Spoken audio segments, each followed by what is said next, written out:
मैं तुमसे इसका बदला लेकर इसको आ जाओ। भाई ऐसे तो मत करिए, रुक समझते जाइए। जाओ तुम खुद को उमर। उमर रुक जाओ। रुक मुझे जाओ, माफ कीजिएगा बाबा। अब मैं तुम्हारी ये बातें और बर्दाश्त नहीं कर सकती। ठीक है, मैं पैसों की भूखी हूँ। तुम लोगों ने जो मुझे हर जाने के नाम पर पैसे दिए, मैंने उनसे कपड़े खरीद लिए। मैंने झूठ बोला कि घर में चोर आ गया। मैं उसे नहीं छोड़ूंगा। आज तक जो किया है अब उससे बदतर करूंगा उसके साथ। हाँ करना, जरूर करना, ठीक है।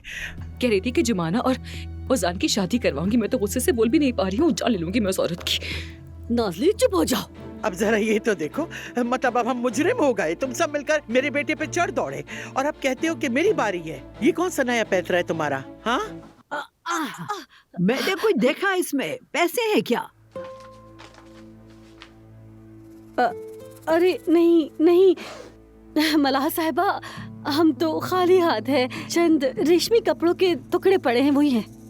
अम्मी अगर कोई गुनाह हुआ भी है तो वो करने वाला ना मेरा भाई है और ना ही आयशा। औजान तुम बीच में मत बोलो। मैं मुदाखलत करूंगा अम्मी। जो मेरे भाई पे हाथ उठाएगा अपने सामने मुझे पाएगा। औजान तुमने आयशा और मुझे जुदा करने के लिए हर मुमकिन कोशिश की, मगर तुम कामयाब ना हुए। औजान भाग के आओ बेटा, जुमाना फर्श पर गिरी पड़ी है।